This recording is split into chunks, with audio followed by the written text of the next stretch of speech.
Praise God. Magandang umaga po sa inyong lahat. Ako nga pong muli si Michelle Asinas ng The Sanctuary Church at welcome po sa ating morning tilaok.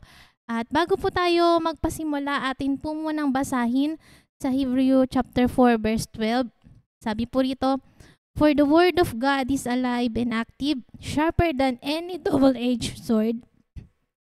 It penetrates even to dividing soul and spirit, joints and marrow. It judges the thoughts and attitudes of the heart." At tayo po ay manalangin.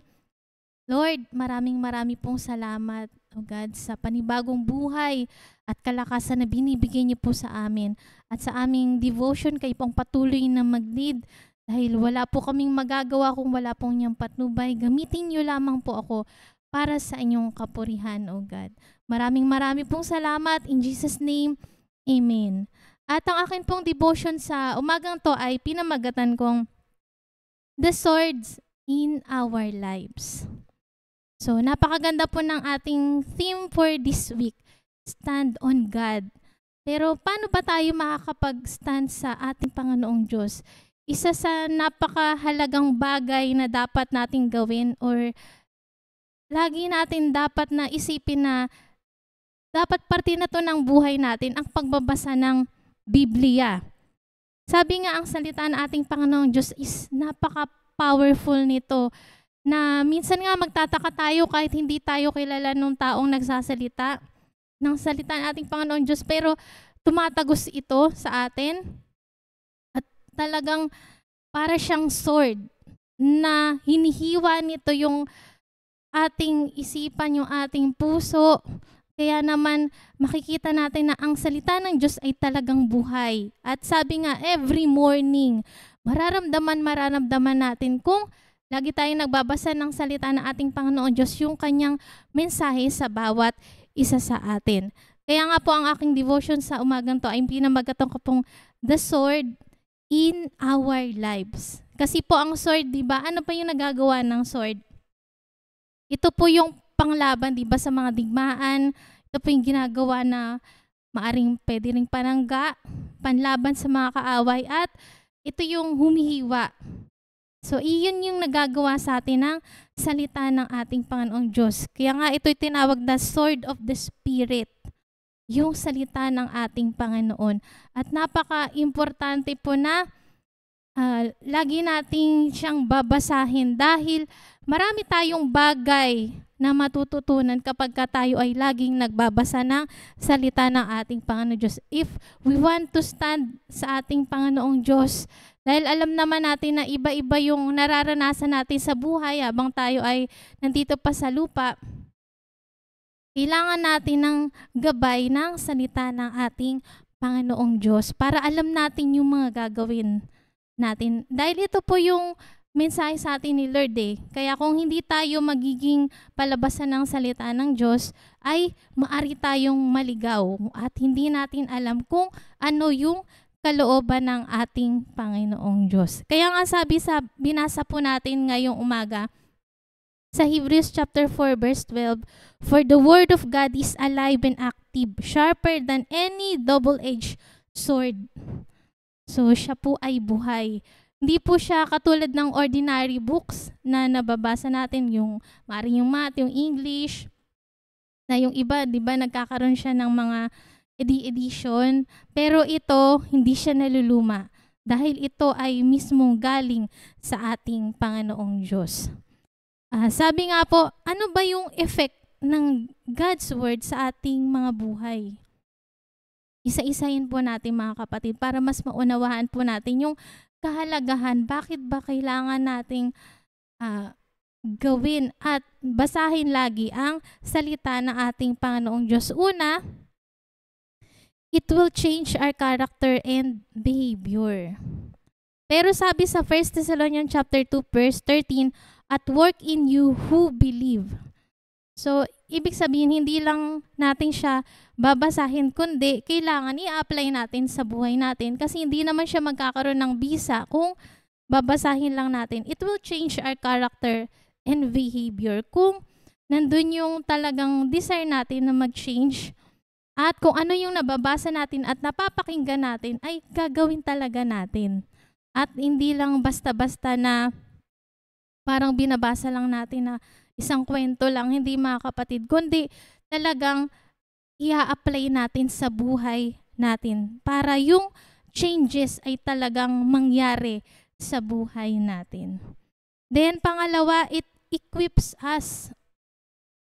Talagang tuturuan tayo nito ng maraming bagay kasi sabi ko nga dito sa mundong ito, maraming bagay na pwedeng magpa-deceive sa atin, magpaligaw sa atin. Pero kapag tayo ay laging nakikinig ng salita ng ating Panginoong Diyos, umaattend tayo ng mga pagtitipon para sa ating Panginoon at nagbabasa ng Biblia, doon tayo may equip, magiging matatag tayo at malalaman natin kung ito ba ay trap ng kaaway or ito ba'y kalooban ng ating Panginoong Diyos. Kaya napaka-importante po na tayo ay lagi na nagbabasa ng salita ng ating Panginoon. At pangatlo, a lamp to guide our feet. O ito yung pinakamapa natin sa buhay na walang hanggan eh. Hindi natin malalaman yung gusto ng ating Panginoong Diyos na gawin natin kung hindi natin to pag-aaralan at babasahin. Kaya kung gusto talaga natin na until the end ay nasa panig tayo ng ating Panginoong Diyos, kailangan natin basahin lagi ang salita ng ating Panginoon. Kailangan nating umattend ng mga pagtitipon dahil ito yung magpapalago sa atin at ito yung magtuturo sa atin sa tamang daan ng kaligtasan. Para bang sa isang lugar na ang dilim-dilim. Ang salita ng Diyos, ito yung magiging tanglaw natin. Sabi nga sa Psalms 119:105, ito yung magiging lamp sa atin na mag-guide, a light na siyang magtuturo sa atin. Ano ba yung tamang dapat nating tahakin na magbibigay sa atin ng kaligtasan? Kaya nga sa atin mga kapatid, habang nabubuhay tayo sa mundong ito, napaka-importante talaga kung gusto talaga natin na hanggang dulo ay nandun pa rin na nasa presensya tayo ng ating Panginoong Diyos. Wag na mawawala sa atin ang salita ng ating Panginoon. At ang pakikinig ng salita, ito yung bubuhay sa atin eh. Kung sa physical, kailangan natin kumain. Ganon din sa spiritual, kailangan natin ng salita ng ating Panginoong Diyos dahil pag once na tinamad na tayo magbasa ng Bible or umattend ng mga pagtitipon, yun na yung time na pwede tayong bumagsak talaga at hindi na natin namamalayan, unti-unti ay napapalayo na tayo sa ating Panginoong Diyos. Kaya nga po, sabi po rito sa ating prayer focus, sabi po rito, pray that the word of God will continue to pierce our hearts, discern our thoughts, and guide us towards a life of radical obedience. So, lagi natin na ipag-pray o lagi natin aasamin na yung salita ng ating Panginoong Diyos, ito yung maghugas sa atin, magturo sa atin kung ano yung mga dapat nating gawin at huwag tayong magsawa na makinig na salita o magbasa ng salita ng ating Panginoong Diyos. At hindi lang basta magbasa at makinig, kundi ang napaka-importante rin na i-apply natin to sa ating mga buhay. If we let the Word of God do its work inside us, incredible change will surely see in us. Kaya kung hayaan natin yung salita ng ating Panginoong Diyos na talagang mag-penetrate sa atin, pumasok talaga sa atin, mag-control sa atin, isang araw makikita natin yung totoong changes ay magaganap sa buhay ng bawat isa sa atin. So praise God at tayo po ay manalangin. Lord, maraming pong salamat, Lord Jesus, sa mga paalala niyo po sa amin sa umagang to. At kayo po ang patuloy na mag-guide sa amin, Lord Jesus, upang ang bawat isa sa amin, anumang napapakinggan po namin, anumang nababasa namin, ay truly mai-apply po namin ito sa aming mga buhay. At talaga naman na Isapamuhay po namin ito, Lord God. Hindi lang po hanggang tagapakinig, kundi mag-desire talaga kami na mas lumalim pa po sa pagkakilala sa inyo, Lord God. At Lord, sa mga oras na to, Lord Jesus, ganito pa nilalapit ko po sa inyo ang prayer request po ni Sister Angeline Mendoza para po kay healing po kay Noel. At ganun din po, physical, mental, emotional, and spiritual healing din para kay Cyrus at sa kanyang physical din, Lord Jesus. Lord, alam po namin na wala pong imposible sa inyo. You are our great healer, Lord God. Kaya patuloy po naming sinasamo sa inyo ano man pong nararanasan nila, Lord God. Ano maaring physical or emotional. But still, alam ko po na kapag kayo, Lord, ang gumalaw, Lord God, ay wala pong imposible. Tiyak na may kagalingan pong magaganap, Lord Jesus. Kaya, thy will be done, Lord. Kayo lang po ang patuloy pong manguna sa kanilang mga buhay, O God. Ganun din po, Lord Jesus. Patuloy din po namin sinasamo ang bansang Israel, Lord. Alam po namin na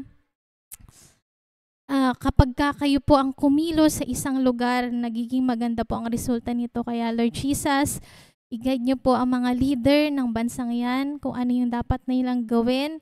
At thy will be done din, Lord Jesus, O God, sa lugar na yan. Inyong kamay ang patuloy na gumalaw sa lugar ng bansang Israel, O God. Ganun din po, Lord Jesus, ang aming mga kaibigan, kapatiran, Lord God, ng mga OFW. Patuloy po naming sinasamo. I-guide niyo po sila, Lord, dahil hindi po madali na magtrabaho sa ibang bansa na malayo sa family. Patuloy niyo po silang comfort sa time na maaring nalulungkot po sila. Kayo pong patuloy na magbigay at mag-encourage po sa kanila, O Lord God. Lord, maraming pong salamat sa lahat po ng mga paalala niyo po sa amin, sa paggagabay niyo po. Patuloy niyo rin pong i-bless ang mga nanonood at nakikinig ng Morning Tilaok na to, O God. Salamat pong muli. In Jesus' name, Amen. At marami pong salamat at God bless po sa inyong lahat.